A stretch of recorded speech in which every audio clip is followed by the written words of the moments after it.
Donc, rebonjour, Angelo Proto. Voilà, moi, je suis très touché par l'invitation. C'est la première fois que je vais présenter notre projet en public. Et de plus, touché par la similitude qu'il y a avec le projet qui serait mis en place ici.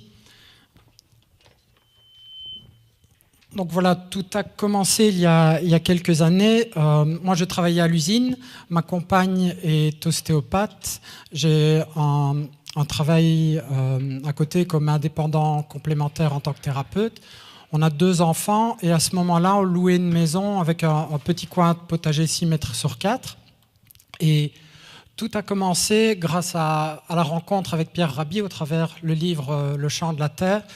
Et dans ce bouquin, il faisait vraiment le topo de comment va le monde aujourd'hui par une interrogation. Il disait « Quelle planète laisserons-nous à nos enfants et quels enfants laisserons-nous à la planète ?» Donc cette phrase nous a vraiment percuté parce qu'il disait en plus « Il faut agir. Aujourd'hui, on est vraiment dans l'urgence de devoir agir. Il n'y a pas d'autre alternative, tout comme l'a expliqué Pierre-Éric. » Et donc, voilà, nous, pour agir, on s'est dit, qu'est-ce qu'on fait? Il nous faut un lieu. Donc, on a cherché, on a acheté une maison. Et cette maison, on l'a trouvée grâce à une autre phrase de Pierre Rabhi, un habitat, un hectare, une famille. Donc, voilà un peu le lieu qu'on a acheté. C'est un terrain de 3500 m² à la campagne, en ASB, à Brève, avec dessus une maison d'habitation et une annexe. Je vais vous expliquer un peu mon parcours maintenant. J'ai travaillé 19 ans à l'usine chez ArcelorMittal. Autant vous dire que ce n'était pas très épanouissant. C'était vraiment un travail facturier et alimentaire. En 2011, notre fils est né. Et là, l'important pour nous, c'était de le voir grandir. Donc, ma compagne a diminué son temps de travail. Moi, j'ai pris tout ce que je pouvais prendre, congé de paternité, mi-temps parental, enfin... Tout ce qui était prenable. Et en 2013, il y a eu l'annonce des restructurations chez ArcelorMittal. Et là, la vie me tendait une perche, je l'ai saisie. Et j'ai été licencié en 2014. Et là, il y a vraiment tout qui s'est ouvert pour moi. En tant que licencié, nous avions droit à une cellule de reconversion. Donc, j'ai été trouver la conseillère forum qui s'occupait de moi. Et je lui ai dit, voilà, je ne chercherai pas de travail parce que j'ai une activité complémentaire et je vais la laisser se développer. Par contre, on a un projet de vie avec ma compagne et c'est de monter sur notre terrain un lieu de vie en agroécologie. Là, elle a vu une flamme dans mes yeux, elle a cru dans le projet et on a rentré une demande de subvention pour que je puisse suivre les formations proposées par l'association Terre et Humanisme, une association fondée par Pierre Rabhi en Ardèche. Voilà, et j'apprécie vraiment ces 2 phrases de Gandhi. Le bonheur, c'est lorsque vos actes sont en accord avec vos paroles et soyez le changement que vous voulez voir dans le monde. Voilà, on était vraiment là-dedans et ça mettait de la cohérence, en tout cas, à notre projet et ce que nous sommes. Je ne sais pas s'il y en a parmi vous qui ont vu ou qui n'ont pas encore vu le film documentaire Demain.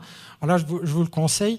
Nous, quand on l'a visionné, on s'est rendu compte que de position de spectateur, on devenait aussi acteur de ce film. Tout comme ici, on va devenir acteur, créer des choses. Il faut vraiment de nombreuses antennes relais qui agissent et c'est là l'important. Alors, je vous parle depuis tout à l'heure de Pierre Rabhi, d'agroécologie. Je ne sais pas si vous connaissez ou pas. Pierre Rabhi, il se dit paysan. Il a 78 ans. Il est écrivain aussi, penseur français d'origine algérienne. Il a fondé des tas d'associations comme Colibri, Terre et Humanisme, les Amanins. Et il s'occupe vraiment, de par le monde, à éveiller les consciences sur l'agroécologie humaine et l'agroécologie de la terre. Donc, ce sera le seul dia où je vais lire. Donc, je vais vous lire un peu ce qu'est l'agroécologie. L'agroécologie est bien plus qu'un ensemble de pratiques agricoles, simples, économes, respectueuses de la biodiversité, accessibles à tous. Elle sous-tend une pensée humaniste, faite de respect, d'équité, de solidarité et de coopération. L'agroécologie conduit à l'autonomie, privilégie l'économie de proximité et n'oublie pas pour autant de laisser une place à la beauté, à la poésie. Elle est une alternative globale pour chaque individu et pour la collectivité, basée sur le respect du vivant, soigner la terre, toute la vie qu'elle recèle et porte, y compris nous-mêmes, et prendre soin des relations humaines. Voilà, c'est un texte qui a été écrit par les jardiniers de l'association Terre et Humanisme. Voilà, j'en viens à notre projet. Je vous ai parlé tout à l'heure, c'était un projet de vie. C'est un projet de vie, mais avant tout, c'est un projet de couple. Et ça a une force considérable dans le projet. Quel est-il, notre projet? C'est la réalisation sur notre terrain d'un écolieu de vie professionnel, de transmission et de sensibilisation à l'agroécologie.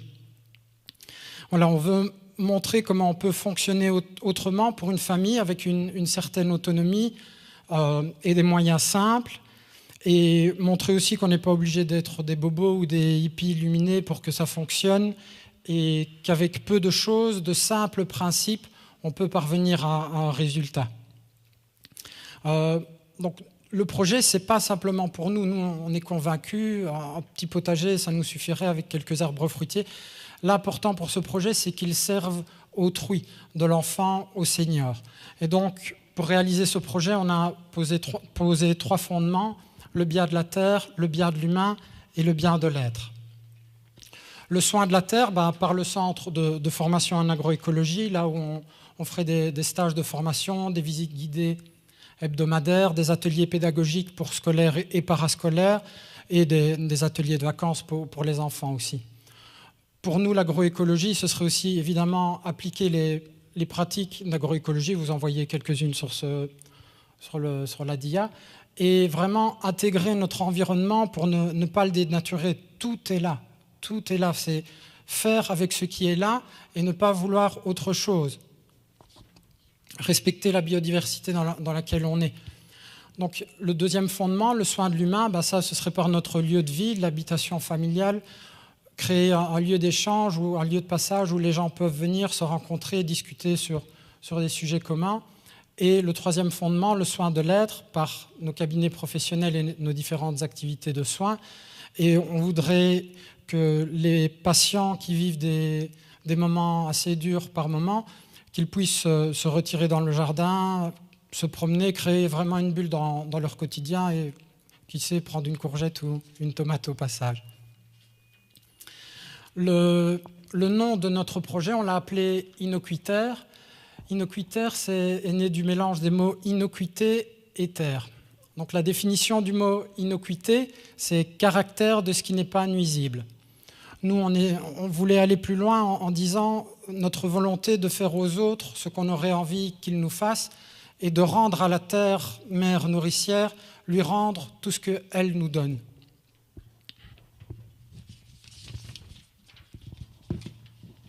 C'est aussi le nom de l'ASBL, l'Innocuitaire, que nous allons créer pour le centre de formation. Donc sur ce terrain, l'autonomie est vraiment un point visé, mais on ne veut pas être autonome à 100%, ça demanderait vraiment beaucoup de temps et d'implication, on n'est pas pour ça, et c'est pas grave pour nous de payer quelques factures ou d'avoir des dépenses. Donc autonomie, oui, autarcie, non. On préfère privilégier le circuit avec les savoir-faire et les productions de tout un chacun. Donc sur le terrain, on aurait l'aspect autonomie alimentaire par les légumes cultivés, les plantes sauvages, les fruits, etc.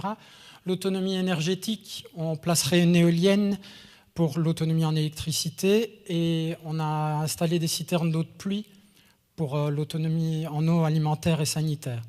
Revalorisation des ressources, par chez nous, c'est l'arbre, le saule qui est très présent, et donc tout comme tu l'expliquais tout à l'heure, c'est vraiment une richesse. Avec lui, on peut chauffer avec son bois, on peut faire des constructions, des tuteurs, du BRF, du paillage, on peut faire de la vannerie, des tas de choses. L'économie des ressources, oui, on a de l'électricité aujourd'hui, mais demain, est-ce qu'on en aura encore? Bon, on parle des moteurs à énergie libre et compagnie, mais voilà, les sources pétrolières diminuent. Donc, nous, c'est vraiment chercher à limiter les ressources exploitables. Donc le poêle de masse, il y aurait des poêles de masse, des pompes manuelles pour éviter que ce soit des pompes motorisées, donc les vieilles pompes à l'ancienne qui fonctionnent très bien. Et aussi, plutôt que d'installer une chambre froide, on creuserait dans la terre et on ferait une cave naturelle semi-enterrée. L'économie des ressources, je viens d'en parler, pardon. Je me suis trompé. La revalorisation des ressources, pardon, ce serait la revalorisation des eaux usées par lagunage. Donc, les eaux seraient épurées par phytoépuration, traitement par les plantes, et l'eau serait stockée et resservirait à fournir le jardin. Participation à la biodiversité, c'est créer le plus possible de biotopes pour amener des tas d'insectes variés, des auxiliaires, des prédateurs. Et nous, tout ça, on a associé à la végétation sur notre terrain les pierres, les plans d'eau, la terre et les arbres. Donc voilà, c'est 3500 mètres carrés, donc c'est ni trop grand ni trop petit pour une famille. On essaye d'exploiter au maximum tout l'espace. Nous, dans le cadre du centre de formation, donc montrer le plus possible de techniques possibles.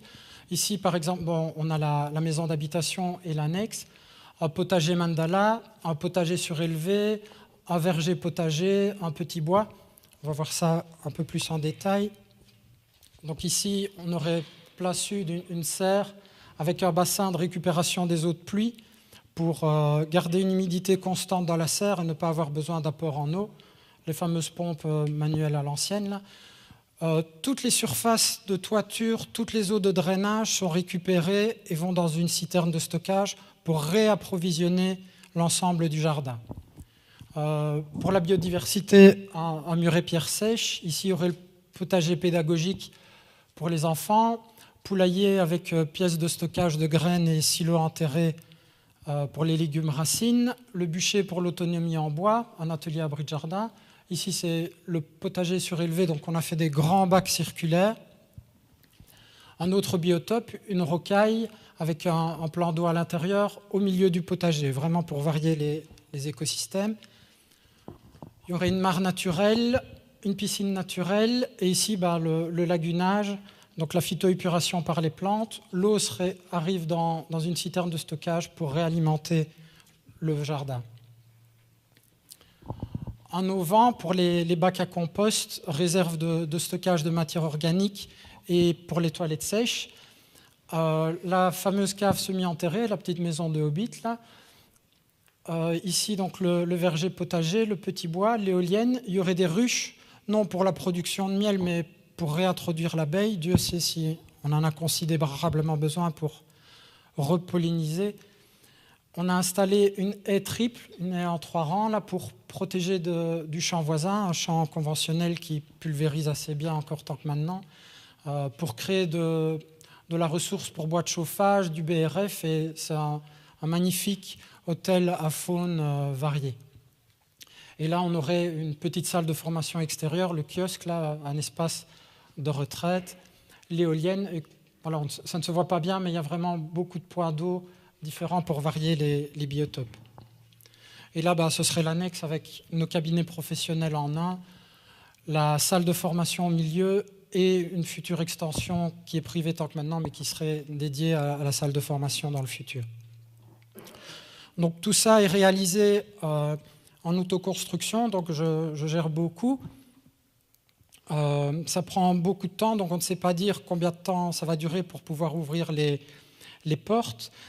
Ça dépendra aussi des subventions et des montants accordés. Nous, on aimerait bien ouvrir le lieu pour 2019. Donc l'aspect humain, c'est un peu ce qu'on va retrouver ici, c'est ce dont tu parlais, le réseau. Pour nous, c'est vraiment la clé du projet. C'est ce réseau qui connecte chaque être humain pour un but commun, et que ce soit ici ou nous sur notre projet ou des tas d'autres projets différents, cet aspect seul, on n'arrive plus à grand-chose aujourd'hui. C'est vraiment la collectivité qui prime, et voilà, on organise pour les travaux de plusieurs chantiers participatifs et on se rend compte que c'est vraiment la dynamique de groupe est très importante. C'est vraiment le savoir-faire de chacun, l'expérience de chacun, mais qui est chacun, qui nourrit le projet. Et voilà, on voit une photo qui est super. Les parents viennent avec leurs enfants et eux peuvent toucher à ça aussi. Ils peuvent voir ça. Il n'y a pas que la télé et les dessins animés dans la vie. Ils sont touchés par cet aspect humain. Donc les réalisations actuelles, on a fait le verger potager, on a planté le verger, on a fait des buts pour le potager, on a fait un potager en mandala. Si vous voyez, quand on a placé les citernes d'eau de pluie, tunnels fleuris, les bacs du début de potager surélevé, sinon il y a tous les travaux de rénovation de l'annexe. Voilà, tout ça, ça demande beaucoup de travail, donc nous on est vraiment ouverts et les pistes qu'on ouvre, c'est vraiment pour les aides financières, on a fait 3 demandes de subsides, on attend les réponses, on va proposer un crowdfunding pour le mois de septembre. Les aides manuelles, on les obtient grâce au chantier participatif et des aides ponctuelles d'amis ou de bénévoles qui viennent donner des coups de main. Et les aides matérielles, avec la récup et des tas de matériaux qu'on trouve un peu partout, on peut déjà faire beaucoup. Voilà le mot de la fin. Je voudrais terminer par une légende amérindienne que vous avez sûrement déjà entendue. C'est la légende du colibri. Un jour, dit la légende, il y eut un immense incendie de forêt. Tous les animaux, terrifiés, atterrés, observaient impuissants le désastre. Seul le petit colibri s'activait, allant chercher quelques gouttes avec son bec pour les jeter sur le feu. Après un moment, le tatou, agacé par cette agitation dérisoire, lui dit « Colibri, tu n'es pas fou, ce n'est pas avec ces gouttes d'eau que tu vas éteindre le feu. » Et le colibri lui répondit « Je le sais, mais je fais ma part. » Donc, nous, avec notre projet, on fait notre part. Vous, ici, avec le projet que vous allez mettre en place, vous allez faire de votre part. Des tas d'associations font leur part. Donc, puissent ces projets poursuivre l'impulsion de la vie. Voilà. Excusez-moi d'avoir parlé assez vite. Je tenais à respecter le timing. Merci pour votre patience et votre écoute. Merci.